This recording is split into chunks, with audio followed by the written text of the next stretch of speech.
Hello friends, welcome to do practice. आज हम discuss करेंगे फाइनेंशियल अकाउंटिंग। फाइनेंशियल अकाउंटिंग के अंदर हम बिल्कुल बेसिक से स्टार्ट करते हैं। सबसे पहले हम देखते हैं कि मीनिंग ऑफ अकाउंटिंग क्या होता है, मीन्स अकाउंटिंग का मतलब क्या है।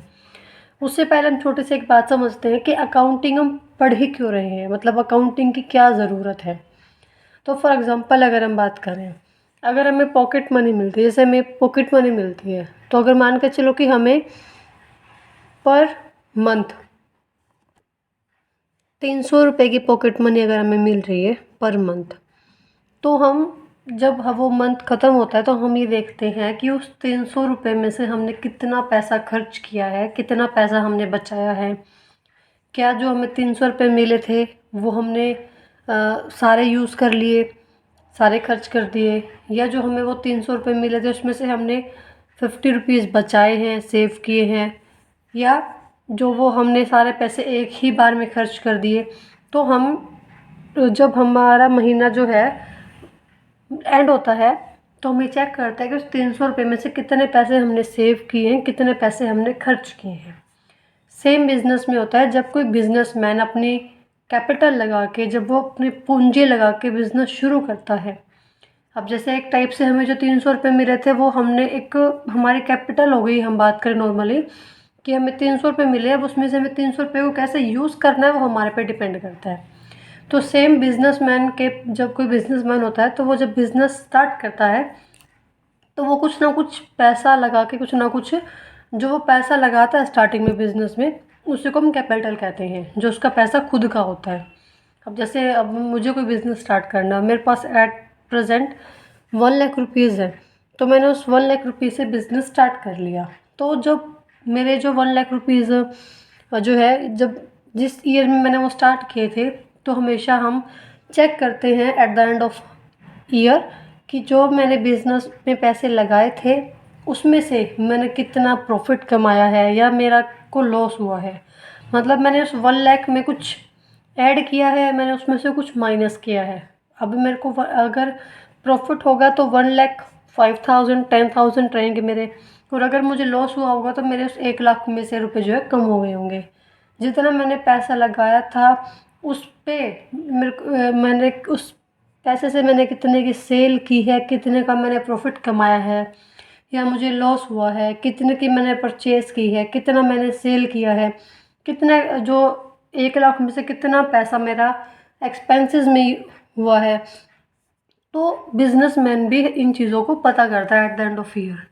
तो अभी ये चीज़ पहले जैसे 300 रुपये की अगर हम बात करें तो हम कोई उसके लिए स्पेशल अकाउंट्स नहीं बनाते या स्पेशल कोई फॉर्मेट नहीं होता, हमने जस्ट कैलकुलेशन किया हो गया। बट बिजनेस में क्या होता है, बिजनेस में उस चीज़ को कैलकुलेट करने के लिए कि आपने 1 लाख रुपीज़ कैसे और कहाँ यूज़ किए हैं, क्या प्रॉफिट या लॉस हुआ है, उस चीज़ को कैलकुलेट करने के लिए प्रॉपर अकाउंट्स बनते हैं या प्रॉपर एक फॉर्मेट होता है जिसके अंदर आप वो कैलकुलेशन करते हैं। तो उस फॉर्मेट को बनाने का ज़रिया कह लो आप, या उस फॉर्मेट भी हम कैसे प्रॉफिट लॉस कैलकुलेट करें, तो हमें अकाउंटिंग की ज़रूरत पड़ेगी। हाँ, हमारे पास अकाउंट्स होने चाहिए, हमारे पास प्रॉपर एक फॉर्मेट हो ताकि मैं एक सही सटीक कैलकुलेट कर सकूं कि मुझे प्रॉफिट हुआ है या मुझे लॉस हुआ है।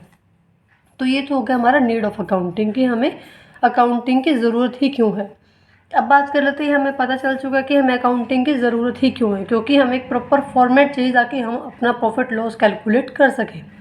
ठीक है, क्योंकि ये तो 1 लाख हो गई। अगर बड़े बड़े अमाउंट्स की बात करें तो आप उसको जस्ट हवा में कैलकुलेट नहीं कर सकते, आपको प्रॉपर एक सटीक फॉर्मेट चाहिए उसको कैलकुलेट करने के लिए, आपको फ़ायदे में है या नुकसान में है बिजनेस। तो बात करते हैं कि अकाउंटिंग है क्या। ठीक, तो अकाउंटिंग क्या है। अभी जो हमने बात की कि हमें ने कुछ परचेज किया है, कुछ सेल किया है, तो उसी के बारे में बात कर रहे हैं। अकाउंटिंग क्या है, accounting is the art of recording classifying. Recording means कि जो आपने 1 लाख में से मान के चलो आपने 10,000 रुपीज़ का जो है एक रॉ मटेरियल परचेज़ किया है, तो जो आपने रॉ मटेरियल परचेज़ किया उसको रिकॉर्ड करना। ठीक है, मतलब जो आपने एक फॉर्मेट बनाया कि यहाँ पे आप परचेज़ रिकॉर्ड करेंगे, आप यहाँ पे आप सेल रिकॉर्ड करेंगे, यहाँ पे आप एक्सपेंसेस रिकॉर्ड करेंगे, तो आपने यहाँ पे रिकॉर्ड किया परचेज़ के अंदर कि मैंने 10,000 का रॉ मटेरियल परचेज़ किया। ठीक है, उसके बाद उसको क्लासीफाई करना। अब स्टार्टिंग में आपके पास अलग अलग कॉलम नहीं बनाते आप कि परचेज़ का अलग, सेल का अलग। आपने एक पेज लिया इस तरह का और उस पर सारा लिख दिया कि यहाँ पे परचेज़ मैंने 1 लाख 10,000 की है, फिर मेरे को एक्सपेंसेस लग गए इतने के 5,000 की, फिर मैंने सैलरी पे की है 6,000। मतलब आपने एक ही पेज पे सब कुछ लिख दिया। तो ये रिकॉर्ड का काम बन गया कि आपने एक पेज पे सब कुछ रिकॉर्ड कर दिया। उसके बाद क्लासीफाई में उसको अलग अलग कॉलम में जचाना, अलग अलग कॉलम में उसको शो करना कि परचेज़ में आपने कितना किया है, उसको क्लासीफाई कर देना, मीन्स वर्गीकरण कर देना एक टाइप से। उसको अलग अलग वर्ग में बांट देना कि आपने परचेज़ में कौन कौन सी ट्रांजेक्शन की है, सेल में आपने कौन कौन सा ट्रांजेक्शन की है, और एक्सपेंसेस में कितना गया है, वेजेस में कितना गया है। And summarising in a significant manner. Summarise करना मतलब अब देखो परचेज का, सेल का, कितने सारे हमने कॉलम बना लिए, कितने सारे हमने बुक बना ली। तब इन सभी बुक से एक रिजल्ट निकालना बहुत मुश्किल होगा। तो आप क्या करते हैं, इन सभी बुक्स को एट द एंड समराइज कर लेते हैं, जिसको हम बैलेंस शीट कहते हैं। समराइज करते हैं कि यहाँ पे हमें इतना परचेज, जैसे मैंने अगर बात करें सेल माइनस परचेज, प्रॉफिट आ गया या लॉस आ गया, जो भी होगा, तो उसको एक लास्ट में बैलेंस शीट के अंदर उसको आप समराइज करते हैं। इस तरीके से समराइज करते हैं कि आप इजीली अपना रिजल्ट निकाल सकें। In and in the terms of money means जो आप अकाउंटिंग करते हैं, जो आप ट्रांजेक्शन रिकॉर्ड करते हैं, वो मनी के टर्म में होना चाहिए। अकाउंटिंग में सबसे बड़ी बात यही है कि जो भी आप रिकॉर्ड करें उसको मॉनेटरी ट्रांजेक्शन हो, मीन्स वो मनी के ट्रांजेक्शन में हो, मनी की फॉर्म में हो। जैसे अगर हम बात करें कि मेरे को 300 रुपये की पॉकेट मनी मिली थी, मैं कह दूँ कि 300 रुपये की पॉकेट मनी में से मैंने एक चिप्स का पैकेट खरीदा, एक कुरकुरे का पैकेट खरीदा, एक कोल्ड ड्रिंक खरीदी, वो एक जो होगी वो आइटम हो गई।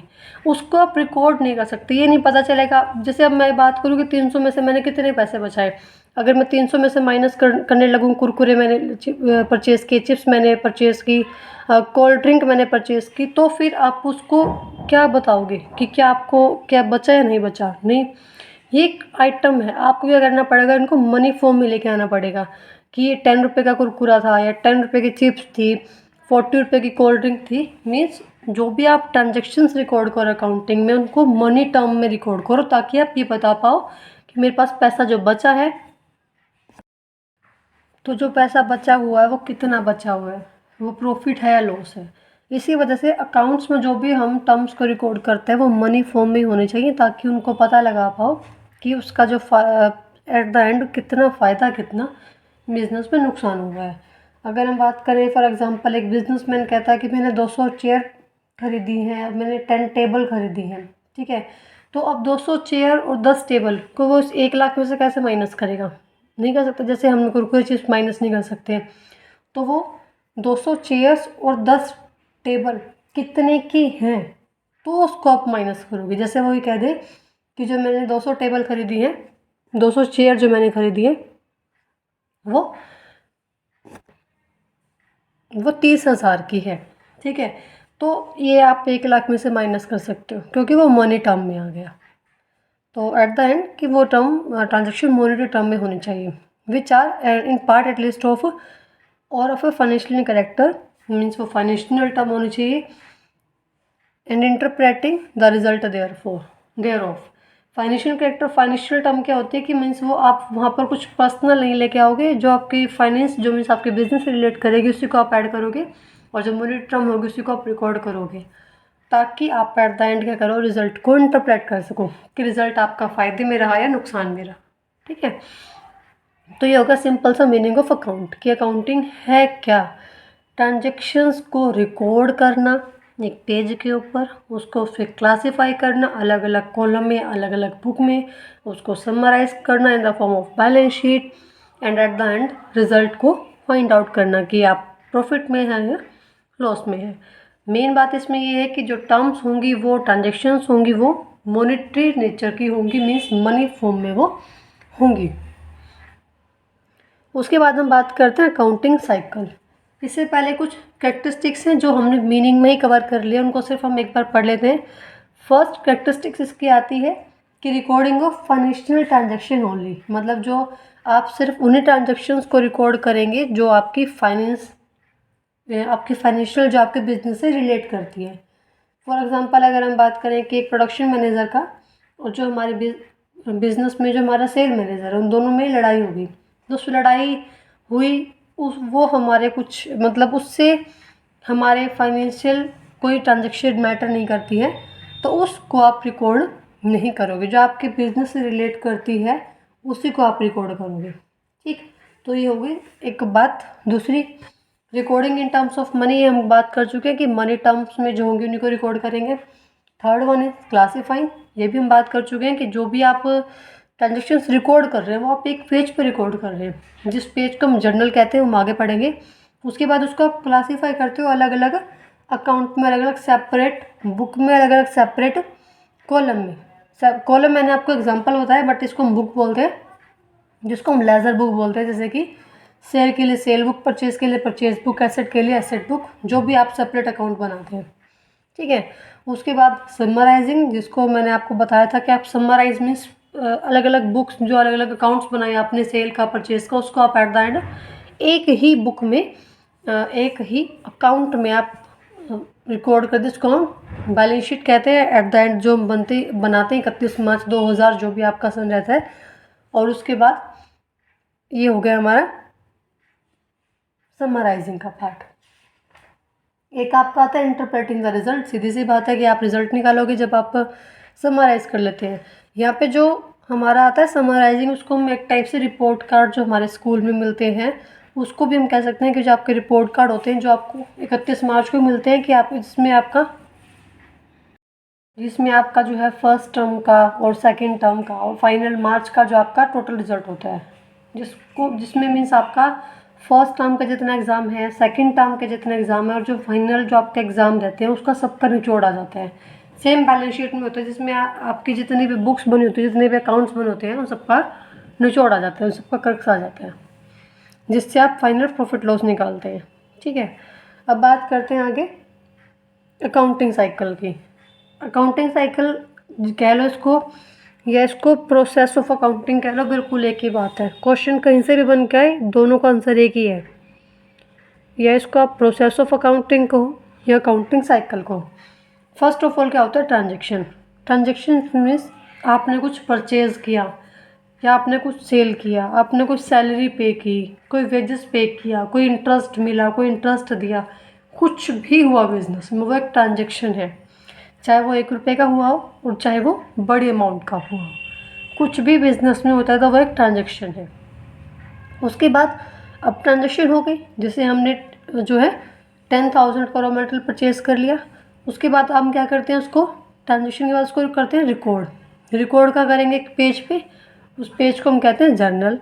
तो उस जर्नल में आप क्या करते हो, एक ही अकाउंट होता है आपका ये, उसमें आप हर एक चीज़ मतलब कि किस डेट को आपने परचेज या सेल की है, या कितनी अमाउंट का किया है, और किसको किया है, कैश में हुआ या क्रेडिट में हुआ है, हर एक चीज़ आप जर्नल में रिकॉर्ड करते हैं। बट इसमें एक बात है कि आप सभी ट्रांजेक्शन्स को, चाहे वो परचेज की है, सेल की है, वेजेस की है, सैलरी की है, आउटस्टैंडिंग है, प्रीपेड है, कोई भी ट्रांजेक्शन है, उन सबको आप जर्नल में ही रिकॉर्ड करोगे। मीन्स एक ही अकाउंट होता है उसके लिए। ठीक है। और एक ही बुक में एक ही अकाउंट में रिकॉर्ड करते हैं। मगर अगर आपका बिजनेस छोटा है तो आपके लिए जर्नल ही काफ़ी है। मीन्स आपके बिजनेस में रूटीन की डेली की ट्रांजेक्शन्स 10 ही होती हैं, तो आपके लिए जर्नल काफ़ी है कि आप उस जर्नल में हर दिन की 10 एंट्री कर दो, डेट वाइज और अमाउंट वाइज। ठीक है। बट अगर आपका बिजनेस बहुत बड़ा है, एक दिन में आपकी 1000-1500 एंट्री होती हैं, ठीक है, मीन्स 1000-1500 ट्रांजेक्शन्स होती हैं, तो उसके लिए जर्नल ही काफ़ी नहीं है। उसके लिए आपको अलग अलग बुक्स बनानी पड़ेंगी। बुक्स मीन्स उसमें आप जो जर्नल है वो आपका कुछ अलग अलग बुक में बढ़ जाता है। जैसे कि कैश बुक, जो भी हमारी एंट्री होंगी कैश में, परचेज की हो, सेल की हो, वेजेस की हो, सैलरी की हो, कुछ भी एंट्री हो जो कैश में हो, वो रिकॉर्ड करेंगे हम कैश में।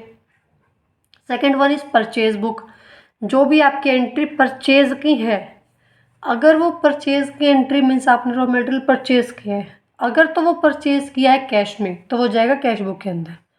और अगर वो आपने परचेज किया है क्रेडिट पे मीन्स उधार पे, तो वो जाएगा परचेज बुक के अंदर।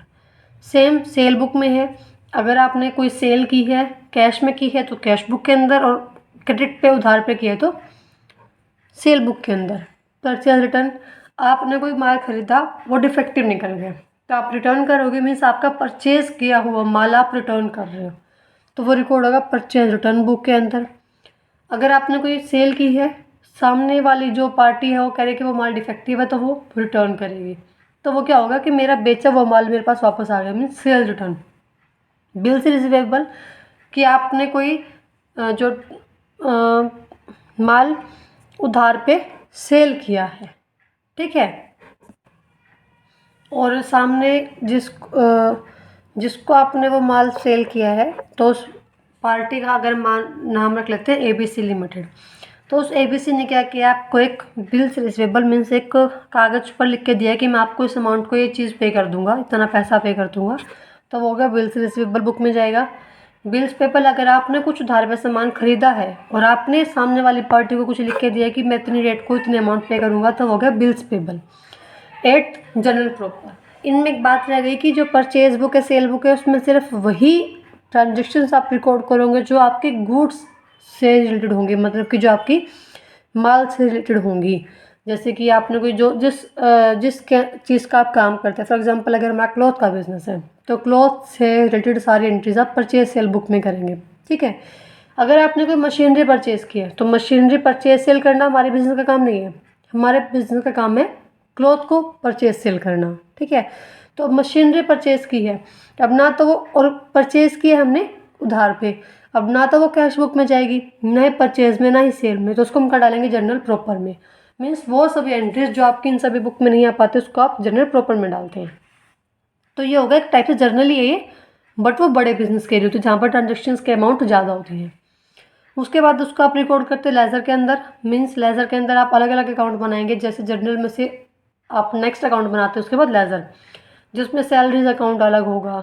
अब जैसे यहाँ पे सैलरीज अकाउंट अलग नहीं है, सिर्फ कैश का अलग है, तो लेज़र में क्या होगा कि सैलरीज का अकाउंट अलग है, वेजेस का अकाउंट अलग है, मशीनरी का अकाउंट अलग है, जिसमें मशीनरी अकाउंट में क्या होगा, जितनी भी ट्रांजेक्शन्स आपने मशीनरी की होगी जर्नल के अंदर या फिर इन बुक्स के अंदर, उन ट्रांजेक्शन्स को मशीनरी वाले को उठा के आप मशीनरी अकाउंट में डाल दोगे, तो हो गया लेज़र का काम कि सब जितने भी ट्रांजेक्शन सबका अलग अलग अकाउंट बनाना। जैसे कि पर्सनल जो आपके एक्सपेंसेस हो गए, आपके जो मटेरियल हो गया, या फिर BR का हो गया, या फिर जो है मशीनरी का हो गया, सैलरीज का हो गया, वेजेस का हो गया, कोई नाम का हो गया, तो वो सबका अलग अलग अकाउंट बनेगा। नेक्स्ट बनता है ट्रायल बैलेंस, जिसमें आप लेज़र की सभी एंट्रीज का जो निचोड़ है, मीन्स लेज़र में मशीनरी अकाउंट से हमें फाइनली क्या मिला, फाइनली हमने कितना जो है बैलेंस हमारा कैसा है, सेल का ज़्यादा है परचेज का, फाइनल बैलेंस आप ट्रायल बैलेंस में रिकॉर्ड करते हैं। और उसके बाद ट्रायल बैलेंस वाले एंट्रीज को आप रिकॉर्ड करते हैं trading and profit and loss account में। ट्रेडिंग अकाउंट में आप सभी उन ट्रांजेक्शन्स को रिकॉर्ड करते हैं जो आपके गुड्स से रिलेटेड हैं, जैसे कि इलेक्ट्रिसिटी है, या फिर जो है कैरीज फ्यूल होता है आपका, या जो सामान आपने खरीदा रॉ मटेरियल है, जो आपने सामान बेचा है, परचेज रिटर्न है, वो सभी आप इसमें आते हैं। उसके बाद बनता है आपका प्रॉफिट एंड लॉस अकाउंट, जिसमें आपके जो बाकी खर्चे जैसे कि सैलरीज है, वेजेस है, ऑफिस एक्सपेंसेस, स्टेशनरी का, एडवर्टाइजमेंट का, जो भी अब बाकी खर्चे हैं जो सामान से अलग आते हैं वो आप आएंगे प्रॉफिट एंड लॉस अकाउंट में। और final report card balance sheet, जिसमें आपकी सारी सभी की सभी बुक्स का निचोड़ आपका बैलेंस शीट में आता है, जो आपको फाइनल प्रॉफिट लॉस बताता है। और ये बैलेंस शीट ऐसी है जो अगर आप लोन लेने जाओगे तो आपको वो अपनी बैलेंस शीट आगे रखनी पड़ेगी, ठीक है। तो मीन्स ये बैलेंस शीट एक टाइप से कम्युनिकेशन का काम करती है हर पार्टी के लिए, चाहे वो शेयर होल्डर है, चाहे वो क्रेडिटर है, चाहे वो डेटर है, चाहे वो गवर्नमेंट है, चाहे वो बैंक है, या कोई जो हमारे एम्प्लॉयज़ हैं, हमारे मैनेजमेंट, सबके लिए वो एक कम्युनिकेशन का काम करती है, जो सबको इन्फॉर्मेशन देती है कि आप फाइनल फ़ायदे में या नुकसान में है। तो आई होप आपको प्रॉपर अकाउंटिंग का जो बेस है वो समझ में आएगा कि अकाउंटिंग हम पढ़ ही क्यों रहे हैं और कैसे कैसे अकाउंटिंग हमारा साइकिल काम करता है। तो आई होप आपको वीडियो समझ में आई होगी, ये टॉपिक समझ में आएगा। कोई डाउट हो तो प्लीज़ कमेंट सेक्शन में कमेंट कीजिए, कमेंट सेक्शन आपके लिए है। और कोई क्वेरी है तो आप कमेंट सेक्शन में कमेंट कर सकते हैं। सजेशन के लिए कमेंट सेक्शन आपके लिए है। चैनल पर न्यू, चैनल को सब्सक्राइब कर लीजिए और बेल आइकन प्रेस कर लीजिए।